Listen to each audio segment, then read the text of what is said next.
El rival del Joventut de la jornada 9 de l'Eurocup és el Prometei Slobozanski, que té un balanç de 4 victòries i 4 derrotes. Sumen 2 victòries consecutives, amb un estat d'ànim molt elevat i amb una rotació ampliada. Tenen jugadors diferents dels que van iniciar la temporada. La Penya, per la seva part, arriba després de 3 derrotes consecutives en Eurocup. Està per veure si Vives podrà jugar, ja que té una lesió a l'abductor. Tomic ja va disputar uns minuts i estan per recuperar les sensacions després del desgavell que van ocórrer a UCAM Múrcia.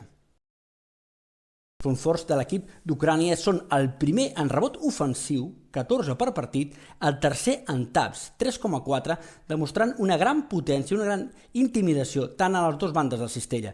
A més, són bons tiradors, 35% en triples. Destaca Lipovi, March i Reed. Per contra, els punts dèbils són la línia de tirs lliures, només un 62% d'efectivitat.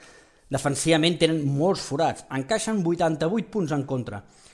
Forcen molt poques pèrdues, la seva línia és més aviat poc pressionant i a més pequen d'individualitats. Si estan inspirats poden guanyar els partits com han passat les últimes 2 jornades, però si no estan inspirats de seguida cauen com han passat les 3 anteriors.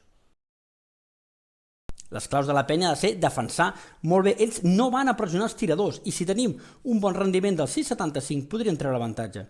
S'han d'aprofitar molt bé les pantalles dels pick and rolls, quedant bé al base o optimitzant el passe al pivot interior. Ells reben molts punts de la banda esquerra de la seva defensa. Moure la pilota allà després del costat dèbil hauria de ser un avantatge. Ells compten amb molts alers però tenen pocs centímetres i quilos a la pintura, on destaca Balvin i Odiase.